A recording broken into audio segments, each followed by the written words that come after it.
¿Comenzamos? Venga. Seguimos. Ya se han solucionado los problemas técnicos. Bien, por lo tanto, estos 5 criterios que definirían una buena escritura, ¿de acuerdo? La adecuación, la coherencia, la cohesión, la corrección o gramática y la variación entendida como la variación expresiva y de estilo, usar un léxico preciso, no usar siempre las mismas palabras, sino usar palabras variadas, diversas, una sintaxis madura, no usar siempre las mismas oraciones, ¿no? Los mismos tipos de oraciones, sino intentar utilizar oraciones bien construidas, ¿de acuerdo? Buenos recursos estilísticos, etc. Bien, por lo tanto, por supuesto, todos estos criterios están relacionados entre sí, ¿de acuerdo? Están vinculados unos a otros, ¿vale? Bien, el discurso escrito no es en ningún modo uniforme a lo largo de sus autores, comunidades o disciplinas, ¿vale? La escritura no tiene unas características uniformes. Escribir, en palabras del propio Daniel Kazan, que ayer veíamos alguna de sus investigaciones, escribir es un verbo transitivo, ¿no? Gramaticalmente, escribir necesita un complemento directo. Entonces, esto lo podemos llevar también a la enseñanza de la escritura. Escribir es un verbo transitivo. Escribimos siempre algo, ¿no? Escribimos algo. Y esto es lo que nos va a dar las pautas para la correcta escritura, ¿no? El tipo de texto, ¿de acuerdo? Escribir es una acción que recae sobre un objeto, un texto particular, ¿de acuerdo? Entonces, no tiene sentido escribir intransitivamente, escribir en general, de modo general, con independencia de lo que se escribe, del tema, del tipo de comunicación, el ámbito social. No, tenemos que tener en cuenta el tipo de texto que escribimos, ¿no? Porque escribir, como dice Daniel Kazan, es un verbo transitivo, o sea, escribir algo, escribir un texto. Por lo tanto, aquí es donde entra en juego el concepto fundamental de género, ¿vale? El concepto de género discursivo. Y tenemos que dominar o que conocer los tipos textuales, los tipos de género discursivo, para saber cómo escribir mejor cada uno de esos géneros, ¿de acuerdo? Bien, ¿cuáles son algunos géneros discursivos? ¿Cómo definimos en primer lugar el género discursivo? Bueno, un género discursivo es un grupo de textos que comparten unos mismos parámetros contextuales y recursos lingüísticos reconocidos socialmente por los propios usuarios, ¿de acuerdo? Así es como definiríamos un género discursivo, como un grupo de textos que comparten ciertas características, ¿vale? Hay muchos géneros discursivos, muchos tipos, ¿de acuerdo? Pero comparten una serie de parámetros, de rasgos, de características contextuales y lingüísticas que los propios usuarios reconocen.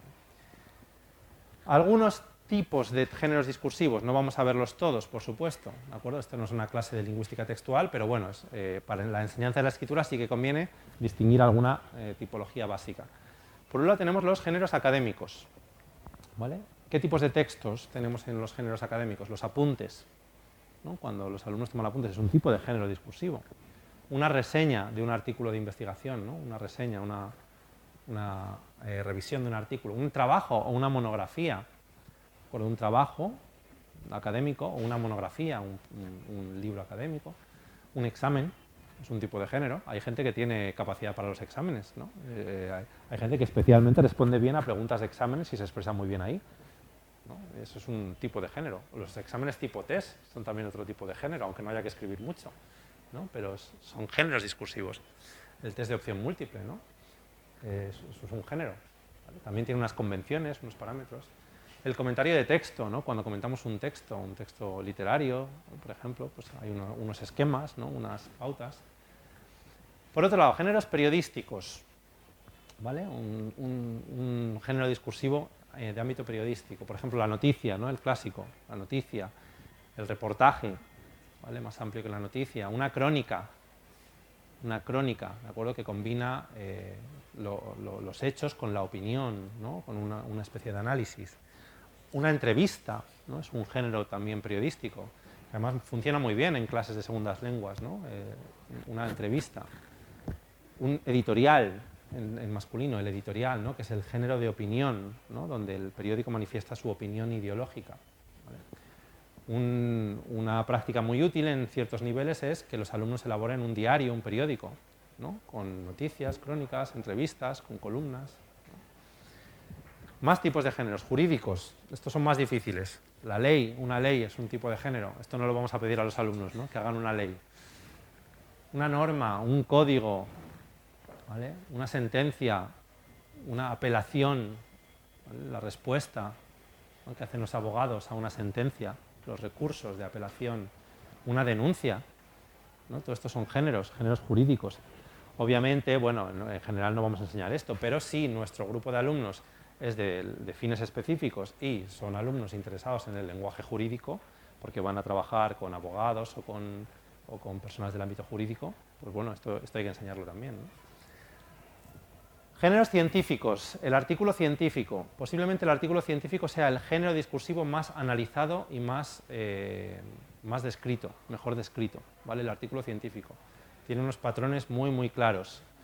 Varían mucho entre lenguas, pero ahora se está homogeneizando todo en función de los parámetros del artículo científico inglés, en inglés, ¿de acuerdo?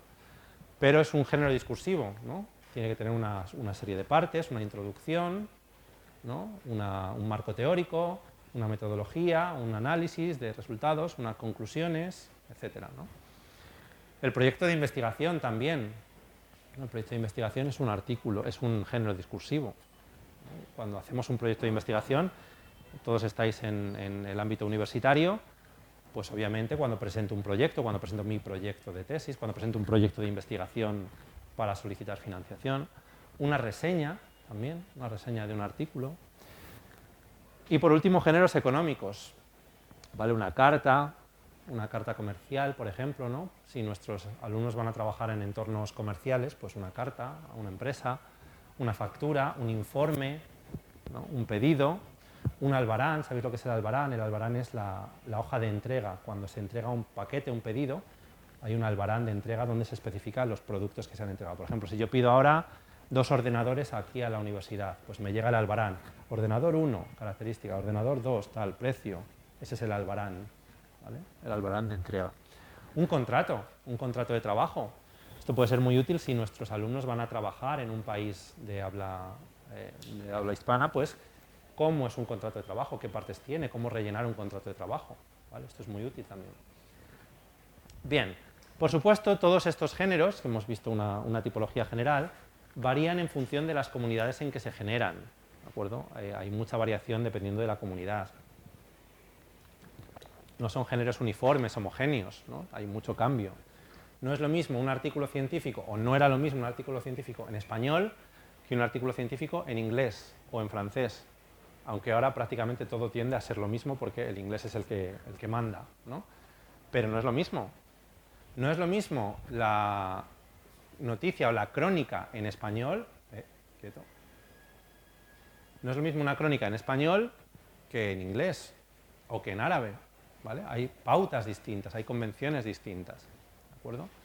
Por supuesto no es lo mismo una ley en español y una ley en árabe, ¿de acuerdo? También hay tipos de lenguaje distinto, tipos de gramática distinto, ¿no? Hemos visto, por ejemplo, en el Mulch, que hay formas verbales que solo se usan en el lenguaje jurídico, ¿no? Las formas de futuro de subjuntivo, formas de cantare y hubiere cantado, ¿no? Todo aquel que hubiere percibido una ayuda, esas formas no se usan en la lengua hablada nunca, ¿vale? Solo se usan en el lenguaje jurídico, se usan típicamente en el lenguaje jurídico. Bien, por lo tanto, hay unas pautas, pero hay que conocer bien las pautas, incluso dentro de la misma lengua. No se redactan igual las noticias en España que en Perú, ¿de acuerdo? Hay diferencias, ¿vale? En estilo entre los diferentes países, entre las diferentes zonas, ¿vale?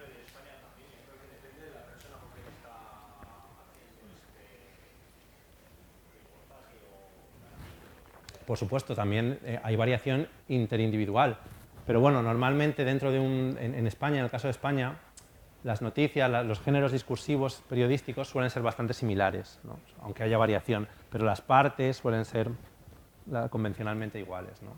El estilo en general, el tipo de tiempos. Sin embargo, si vamos a otros países sí que hay diferencias, ¿no? En el tipo de sistema de gramática, de estructuras gramaticales, en el tipo de verbos, por ejemplo, ¿no?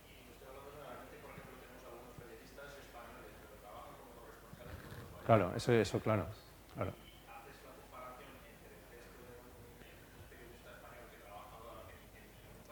Claro, claro, claro. Claro, obviamente. Dependiendo del lugar en el que trabaja, ¿no? Hay mucha variación. Bien, bueno, vamos a hacer un pequeño ejercicio donde simplemente tenéis que ver en estos 6 pequeños textos, ¿vale?, cuál de los criterios de redacción no se respeta, ¿vale?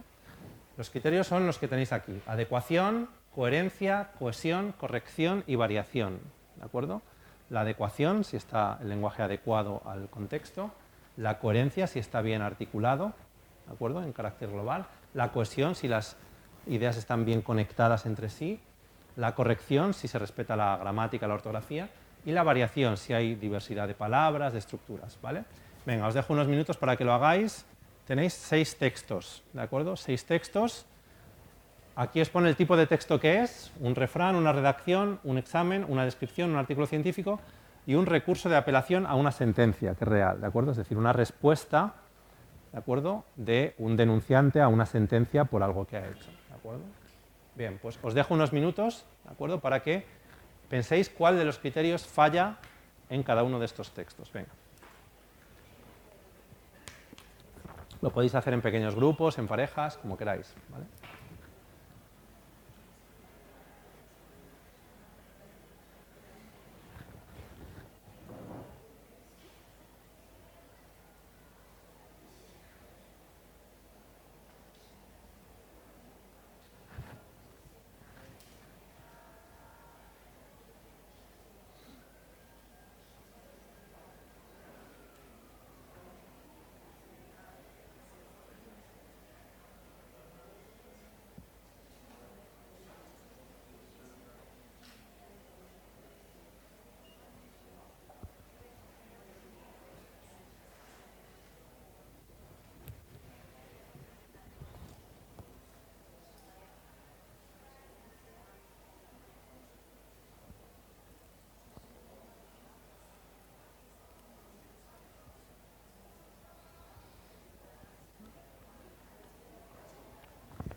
¿Con quién andas? Te diré quién eres. Ese es, sí. Entonces, ¿qué es lo que falla ahí? Piensa a ver qué criterio falla.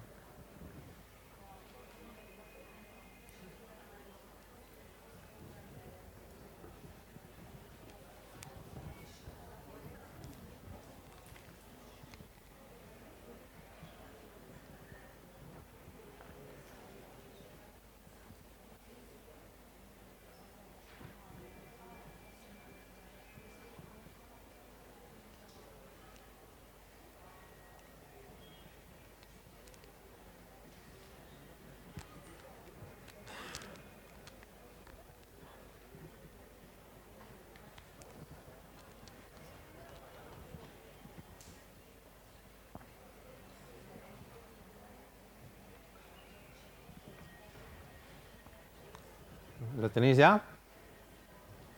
¿No? ¿Esperamos un poquito?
Venga, ponemos en común ya, ¿os parece?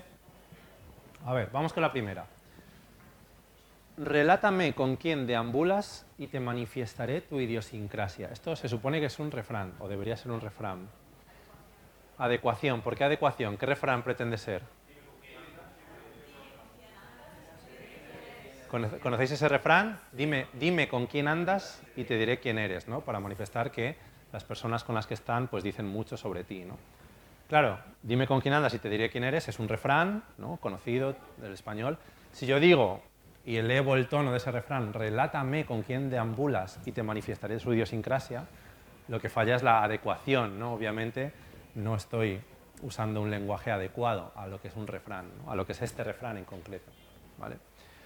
Vamos al segundo, una redacción escrita por un alumno, ¿vale? Que dice lo siguiente. El tren llegó a las 5 en punto. Había mucha gente esperándolo en el andén y por eso el reloj tenía flores en el jardín. Coherencia, ¿no? Coherencia. Coherencia, porque en realidad no tiene sentido global.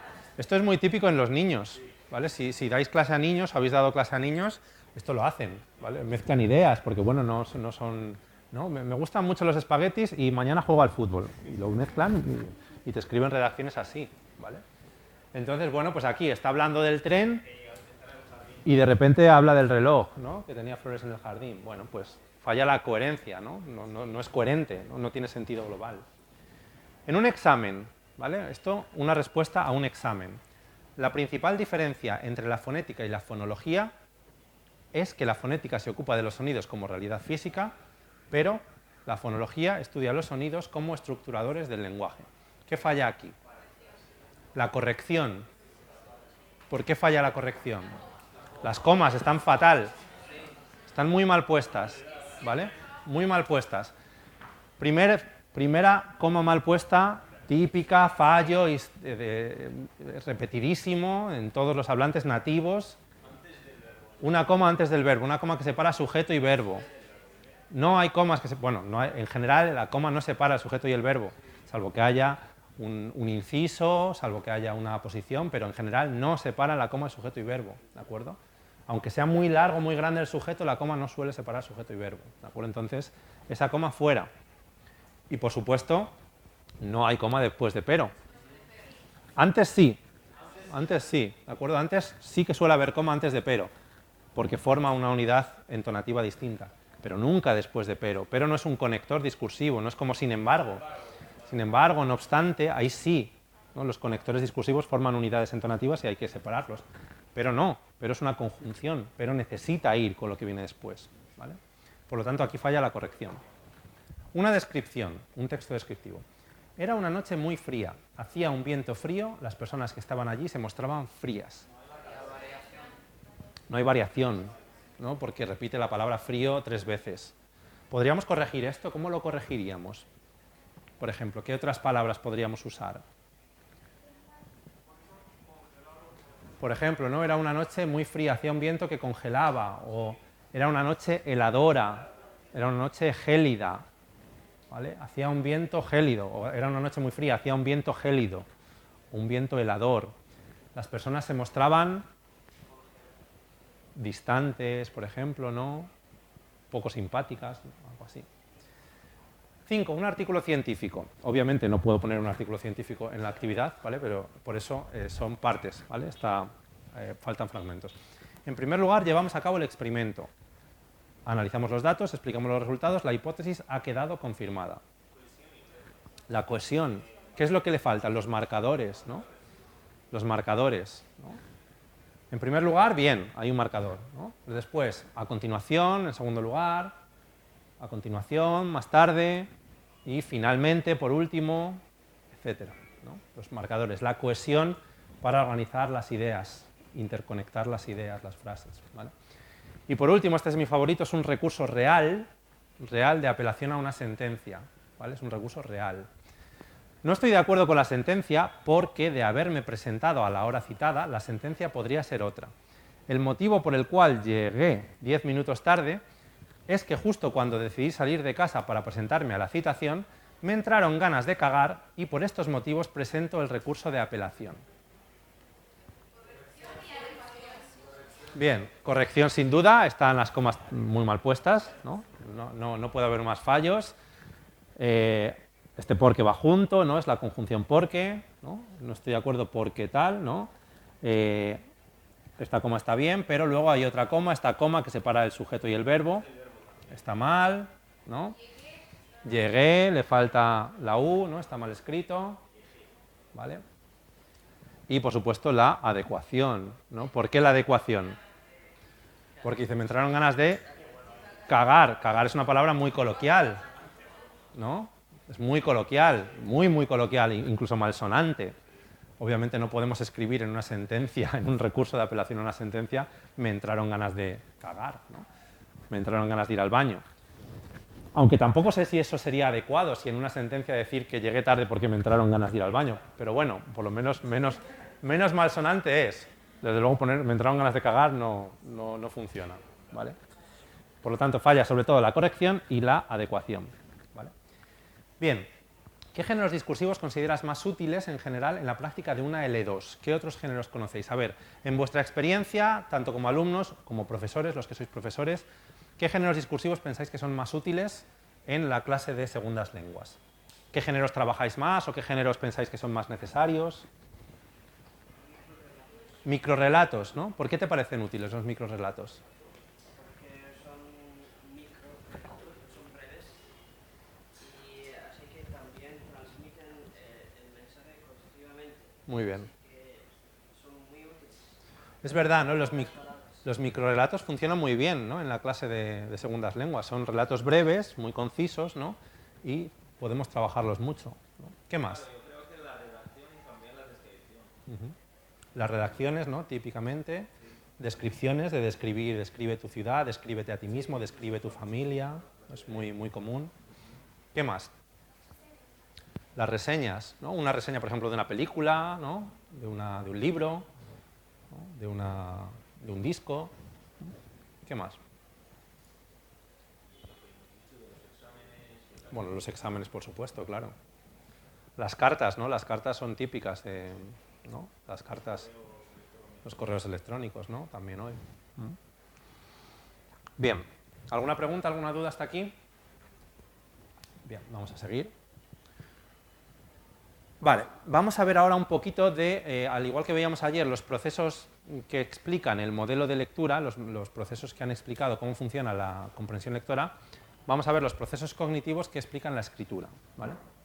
Bien, la investigación en psicología cognitiva, sobre todo la investigación que se ha realizado sobre redactores o redactores expertos, ¿no? Para ver su actividad mental, ¿vale? Se ha analizado la actividad mental superior de los redactores expertos, nos hablan de tres grandes procesos cognitivos que tienen lugar en nuestra mente cuando escribimos, ¿vale? Esto se ha investigado sobre todo con redactores profesionales expertos, pero se puede aplicar a cualquiera que escriba, ¿vale? Tres grandes procesos. Primero, la planificación, ¿no? Planificar. Planificar es pensar las ideas que vamos a expresar, conectarlas, cómo las vamos a conectar. Después, textualizar, ¿no? Es decir, poner por escrito propiamente dicho, ¿vale? Y después, revisar, ¿vale? En la revisión tendríamos tres subprocesos: comparar, diagnosticar y operar. Comparar lo escrito con lo planificado, ¿no? Si se corresponde. Diagnosticar si está bien textualizado lo que he planificado. Y operar, si no está bien, cambiarlo, ¿de acuerdo? Por lo tanto, estas serían las tres grandes fases: planificación, textualización y revisión, ¿de acuerdo? Y dentro de la revisión, comparar, diagnosticar y operar. Estas tres fases están en constante conexión, ¿de acuerdo? No son tres fases fragmentadas, sino que normalmente estamos planificando, textualizando y revisando, ¿vale? Y mientras revisamos, planificamos lo siguiente y textualizamos y volvemos, ¿de acuerdo? Entonces, son tres fases interconectadas, estas tres grandes fases, estos tres grandes procesos cognitivos de la escritura. Bien, la escritura sabemos que es una tarea cognitivamente compleja que va mucho más allá de la resolución de dudas ortográficas o de la redacción de la prosa. La escritura no es simplemente ponerse a redactar, es una tarea mucho más compleja, ¿no? La planificación es la actividad destinada a elaborar las configuraciones mentales del escrito pretendido, tenga o no correlato gráfico prelineal. ¿Qué significa esto? Yo puedo planificar simplemente en mi mente las ideas o puedo tener un correlato gráfico prelineal, es decir, un esquema. Voy a hablar de esto y hago un esquema con las ideas. Una lista, ¿no? Lista de cosas que voy a decir. Un dibujo incluso, ¿de acuerdo? Un gráfico. Esa es la planificación, ¿de acuerdo? La actividad destinada a elaborar las configuraciones mentales. Tenemos subprocesos también en la planificación. Representarse la situación, ¿no? ¿Qué quiero decir? Formular propósitos, generar y organizar ideas. Todo eso forma parte de la planificación, ¿vale? Después llegamos a la textualización. La textualización es la actividad destinada a elaborar el producto escrito, es decir, la materialización de las ideas, ¿no? ¿Qué subprocesos tenemos? Referenciar. Referenciar es elegir la forma lingüística más acertada. Yo tengo una idea, ¿vale? ¿Cómo lo expreso lingüísticamente? Pues lo expreso con una oración subordinada sustantiva. Esto no lo tengo que pensar así explícitamente, ¿no? Pero digo, vale, esto lo voy a expresar así. A mí me parece que esta idea es adecuada. Ya está. O mejor no lo voy a expresar así, lo voy a expresar con una oración de contraste, una concesiva. Aunque esta idea es adecuada, yo considero que tal, ¿vale? Eso es lo que se conoce como referenciar, elegir la forma lingüística más acertada. ¿O qué palabra uso aquí? Voy a usar esta palabra. Venga, voy a usar la palabra realizar, realizar una tarea. No, mejor voy a llevar a cabo una tarea, hacer una tarea, ¿vale?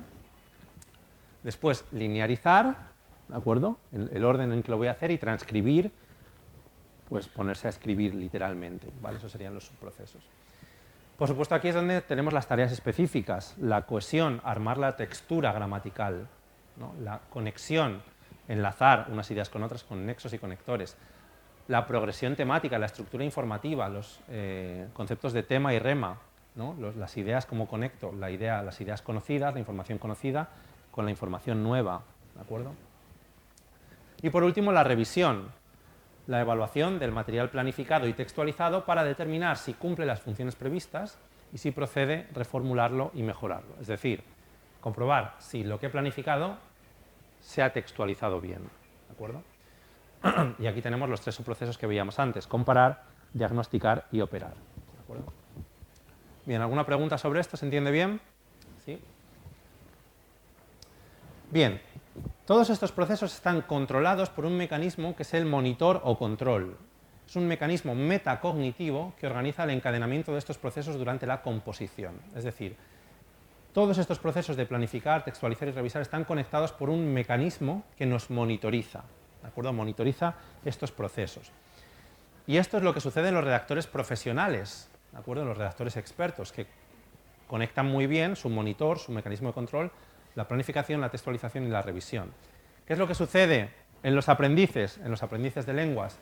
Que no funciona bien el monitor o control, entonces no conectamos bien la planificación con la textualización, con la revisión a su vez, ¿de acuerdo? Entonces, como esto falla, en los aprendices normalmente escribir se interpreta como encontrar palabras para retener el pensamiento y como un ejercicio de expresión.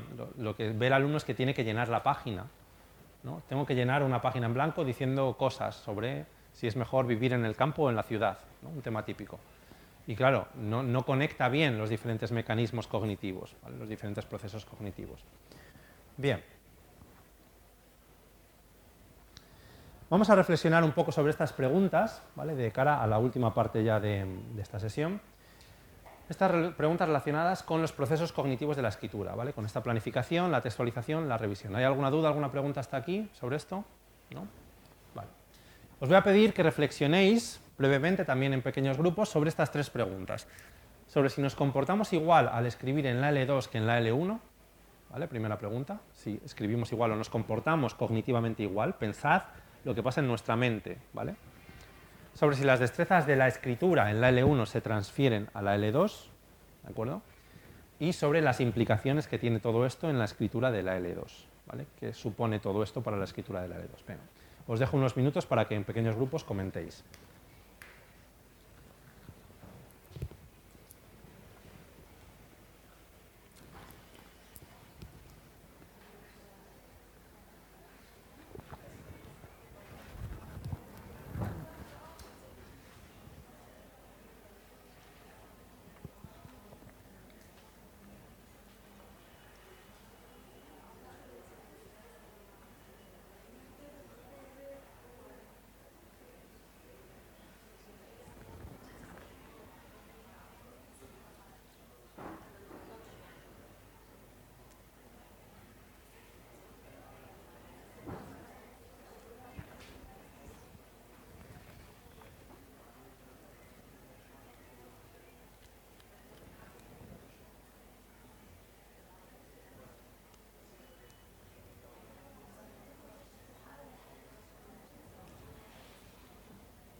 Bien, ¿lo habéis pensado ya? ¿No? Venga, os dejo un poquito más.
Venga, vamos a ponerlo en común, si os parece.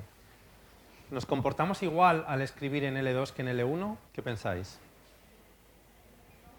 ¿No? ¿Por qué no? A ver, decidme.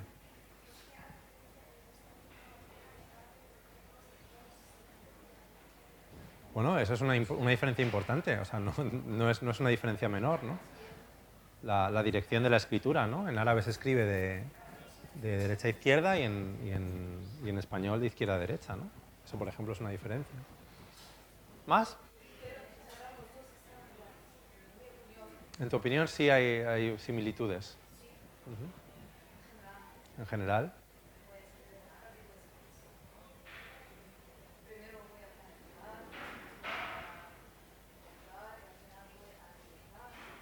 O sea, que los procesos serían similares, ¿no? Los procesos cognitivos de planificar, textualizar, revisar. ¿Qué más pensáis? ¿Sí? El dominio cambia, claro. En mi lengua materna tengo más dominio, ¿no? ¿Sí?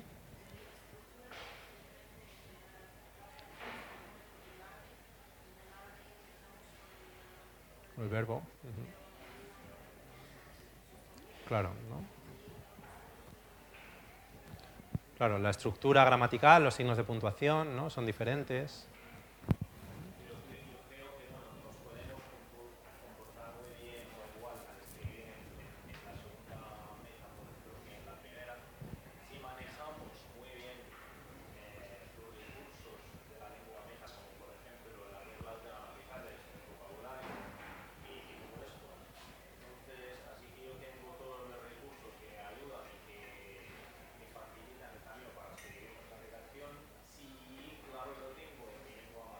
Claro.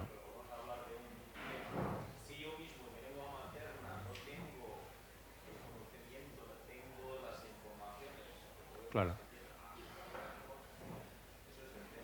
Claro.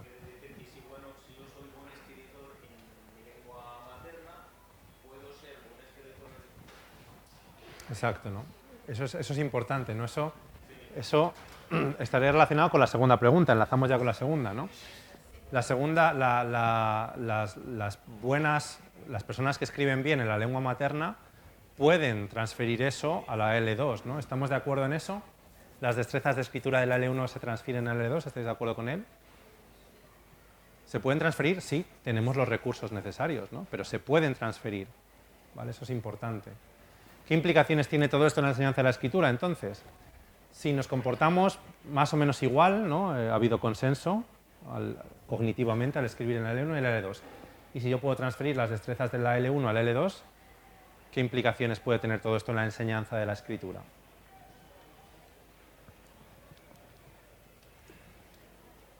¿Qué quiere decir que qué implicaciones tiene todo esto?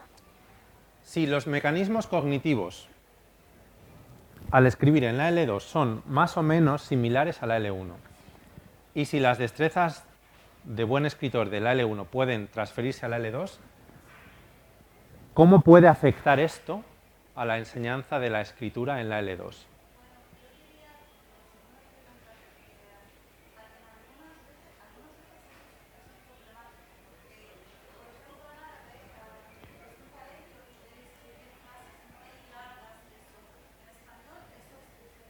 Ajá.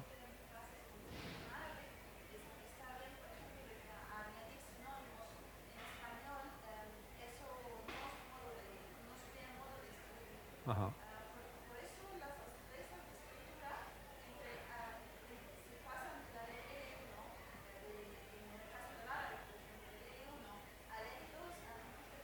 No funcionan, ¿no?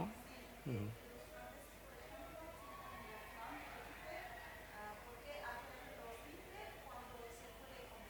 Claro,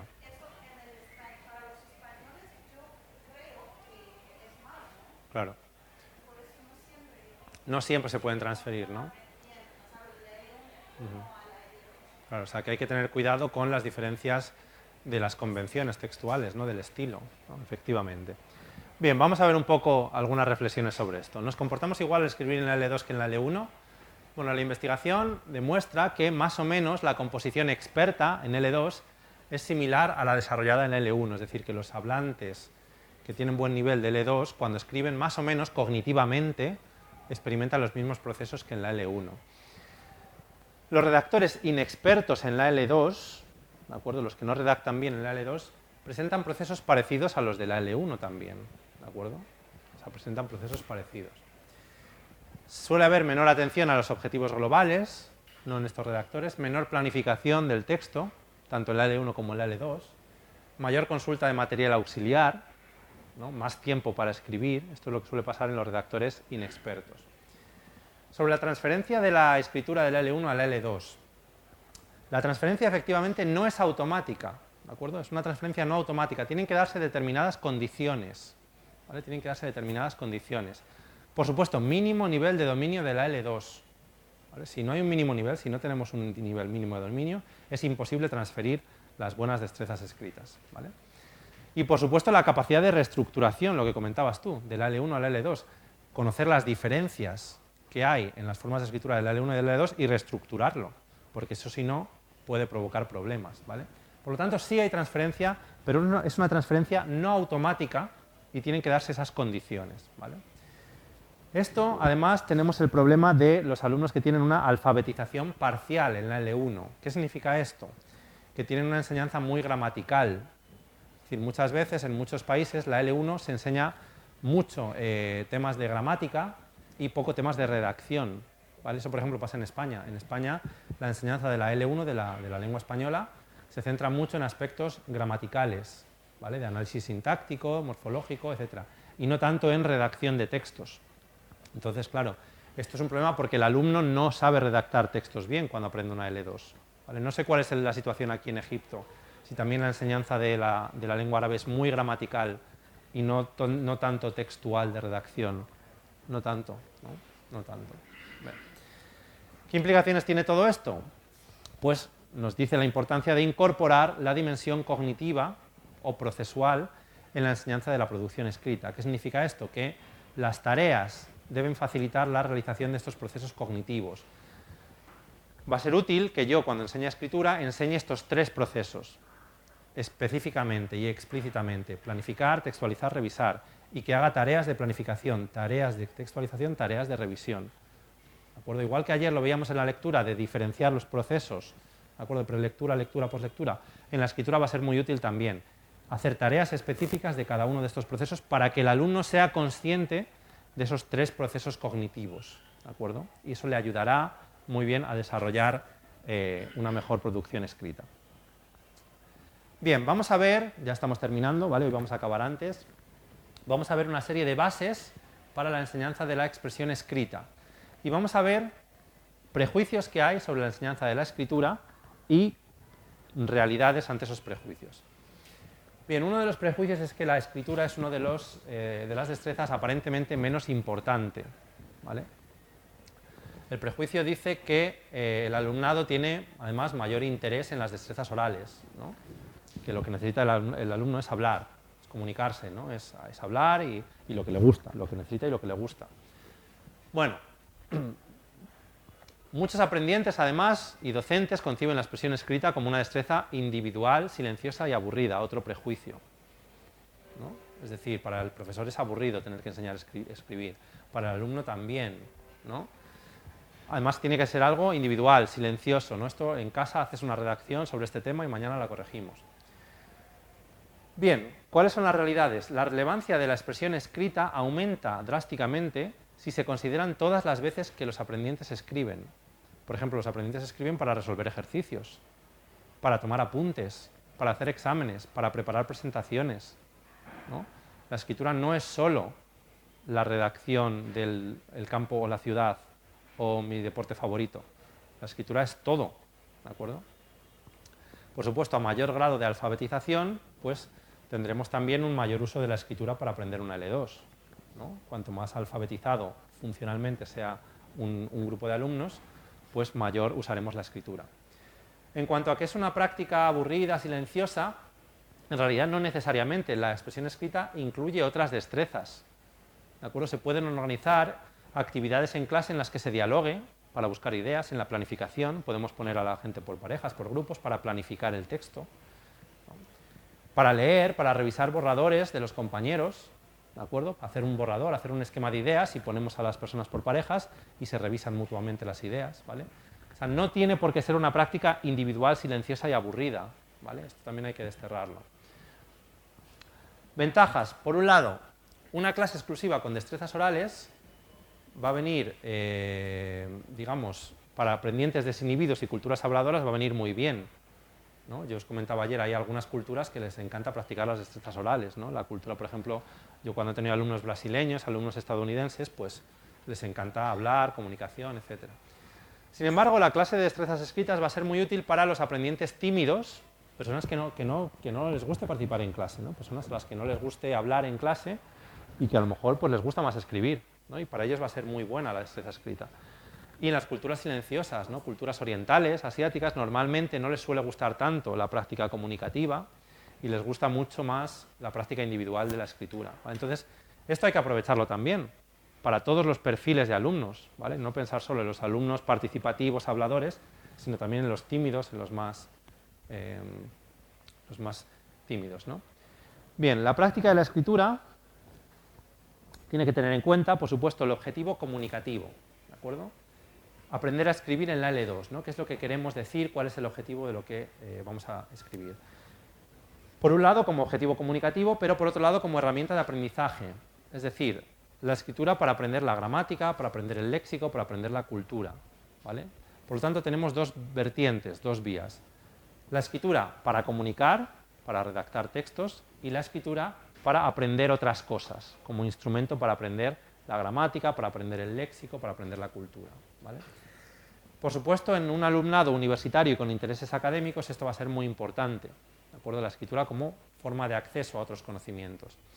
El acceso a la información gramatical y a la reflexión lingüística utilizan la escritura como instrumento básico, ¿vale? Sin escritura no hay acceso a otros contenidos, ¿vale? O sea, el alumno tiene que escribir reglas gramaticales, tiene que escribir vocabulario, tiene que escribir constantemente, ¿vale? Constantemente para ejercer un buen nivel en su L2. Bien. Vamos a ver algunos enfoques didácticos, ¿de acuerdo? Algunos enfoques didácticos en la enseñanza de la escritura. En primer lugar, podríamos tener un enfoque gramatical, donde la escritura se use para las reglas de la gramática y el léxico. Un ejemplo de enfoque gramatical sería este. Escribe una redacción explicando las ventajas y los inconvenientes de vivir en el campo o en la ciudad, ¿no? Este es un tema típico, ¿vale? Es el tema de siempre, campo o la ciudad, ¿no?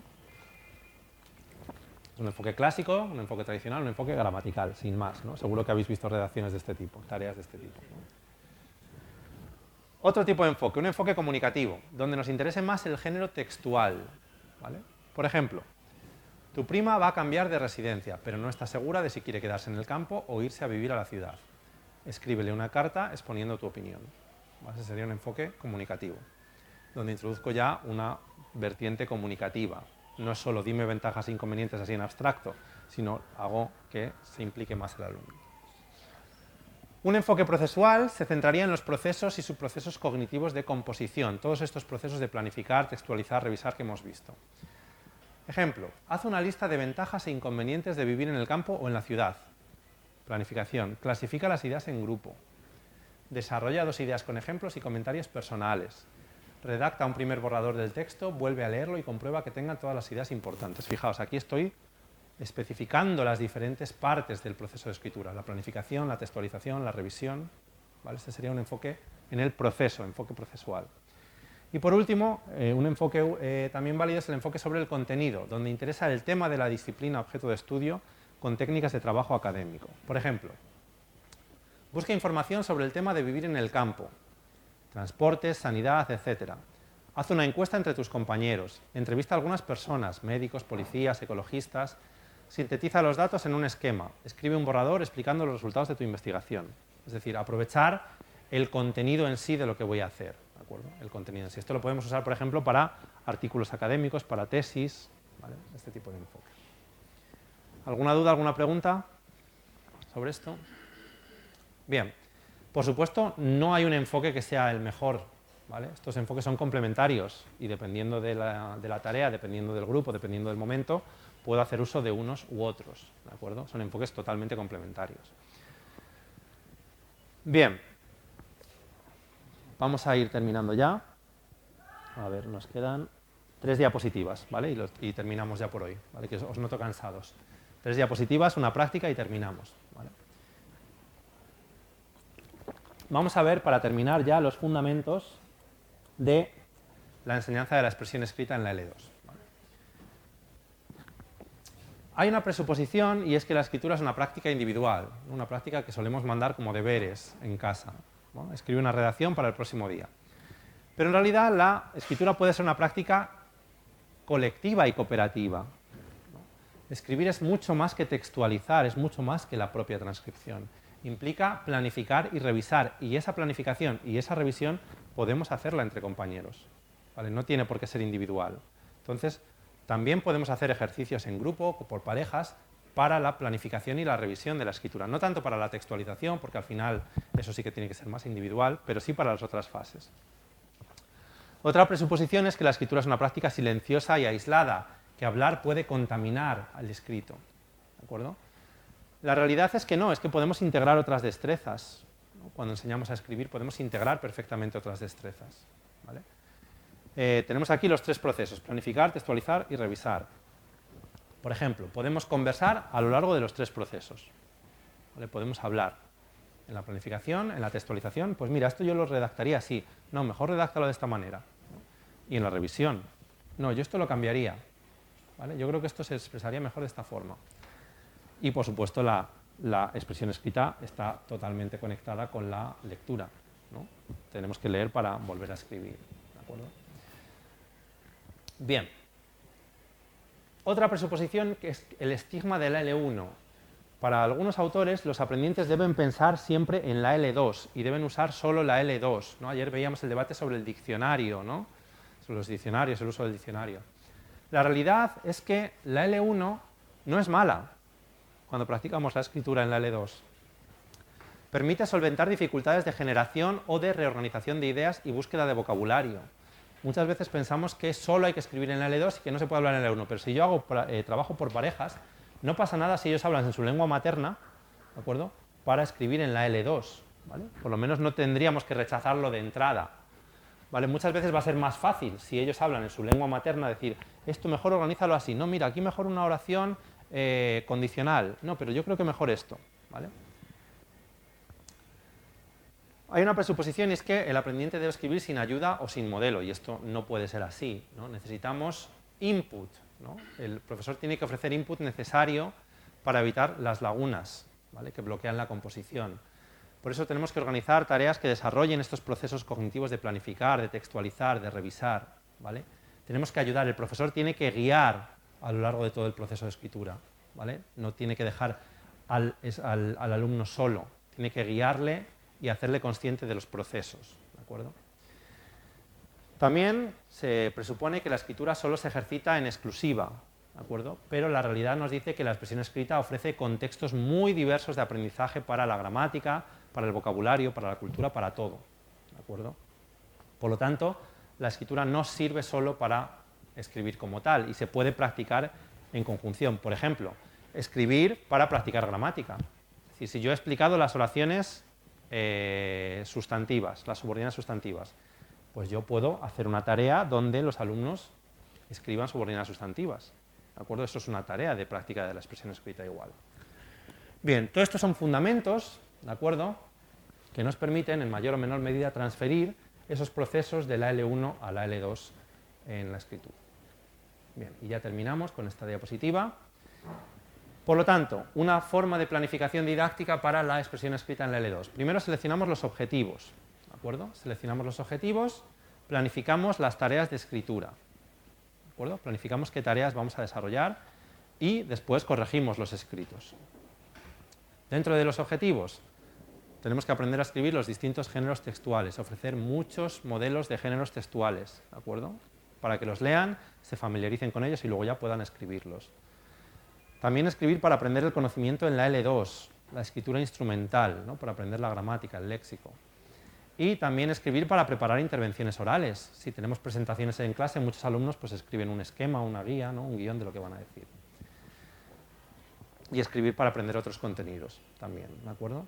Bien, por lo tanto, tenemos diferentes formas de escritura, tanto no instrumental, como las dos primeras, como instrumental, ¿de acuerdo?, para adquirir otros contenidos o para hacer otras cosas.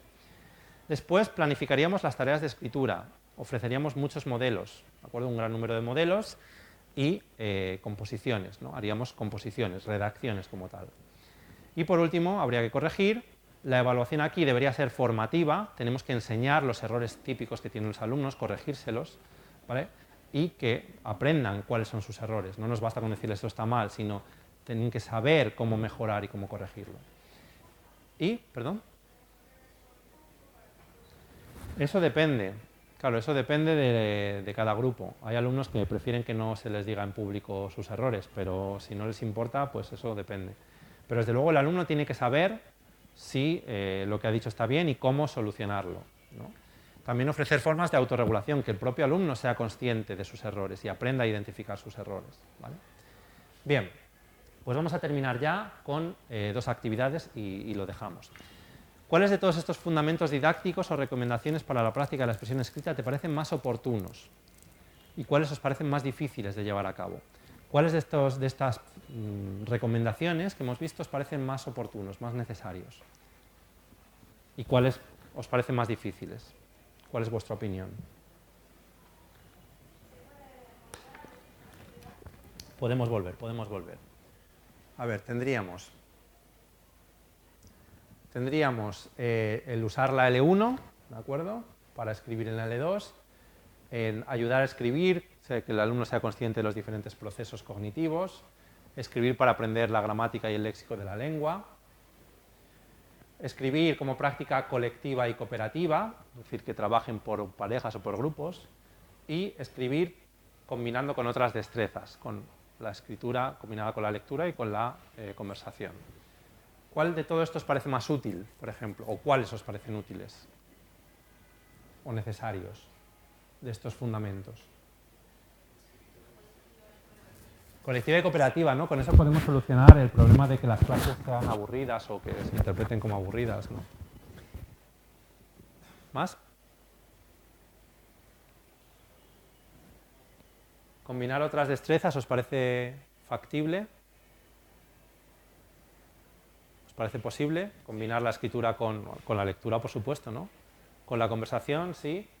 No sé, ¿cuál es vuestra experiencia? A veces esto, yo he tenido experiencias que cuando les pones en parejas a hablar se distraen mucho y no se centran en el texto, ¿no?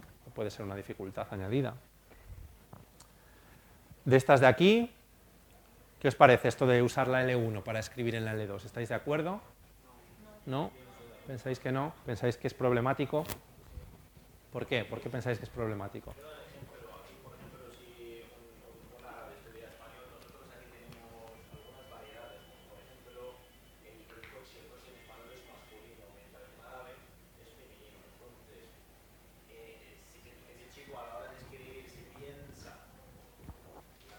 En árabe, claro. Y lo veis que cometen errores por eso, ¿no?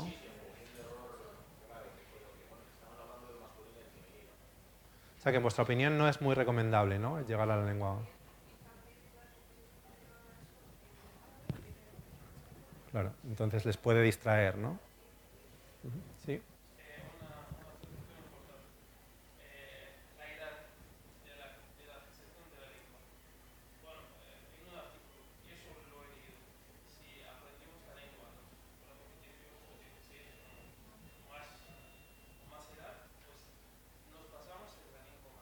Claro.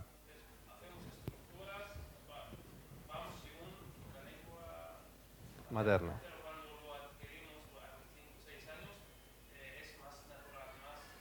Claro. Desde luego, si podemos aprender lenguas cuanto más pequeños, mejor, ¿no? Y también la escritura, porque estamos aprendiendo al mismo tiempo a escribir en la L1 y en la L2, ¿no? Mientras que si aprendemos con 20 años, pues ya hemos aprendido la L1. ¿Alguna idea más sobre esto? ¿Qué pensáis sobre esto? Sobre ayudar a escribir en la L2, sobre hacer consciente de los procesos cognitivos distintos. ¿Pensáis que esto es útil? ¿Que es posible? ¿No? Sí, ¿no? Podemos hacer tareas de planificación, ¿no? Sí, saber lo que piensan los alumnos, qué quieren, qué les gusta, qué no Claro. les gusta. Entonces vamos a hablar de estas rutinas que yo tengo. Eso es muy útil, ¿no? La planificación, ¿no?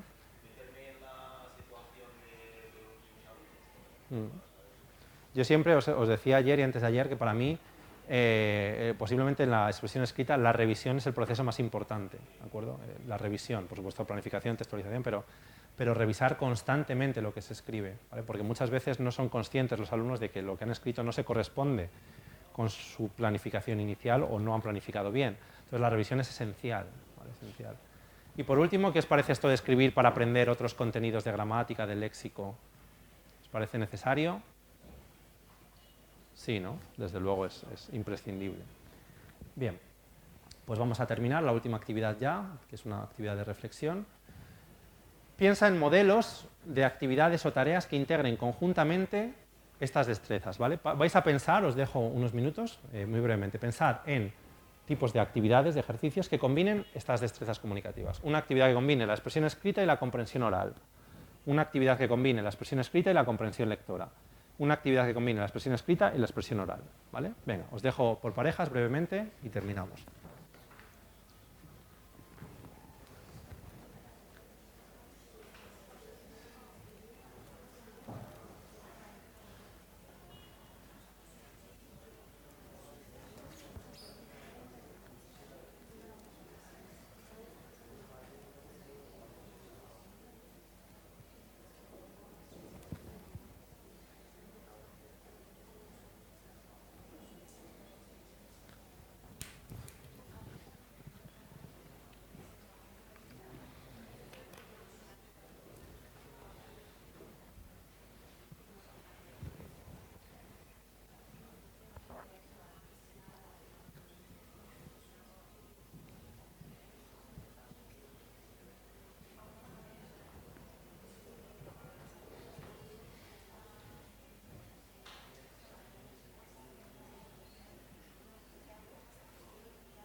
Bien, ¿tenéis ya?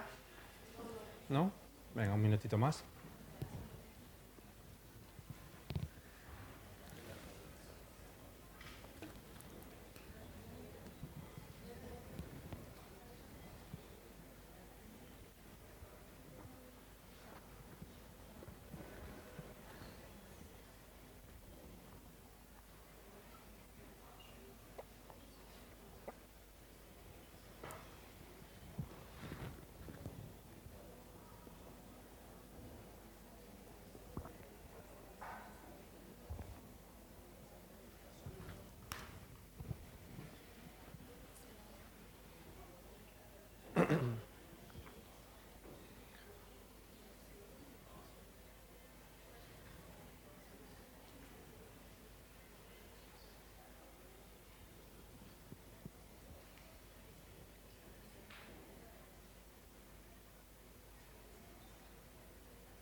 Venga, vamos a ponerlo en común. A ver, una tarea que combine la expresión escrita y la comprensión oral. Discursos políticos, ¿no? Escuchar un discurso político y después escribir algo sobre ello, ¿no? Un guión, por ejemplo, un guión de una película, perfecto.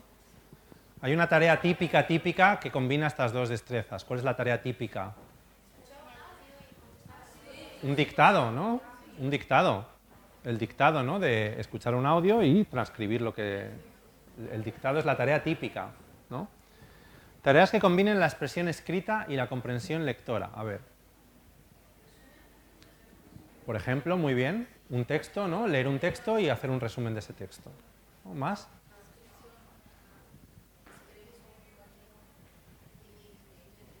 Por ejemplo, ¿no? Describir a un compañero y luego leer el texto. Muy bien.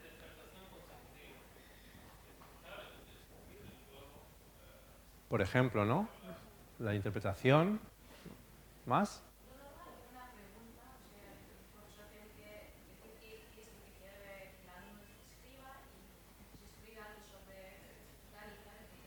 Exacto, ¿no? Ahí hay lectura y luego escritura.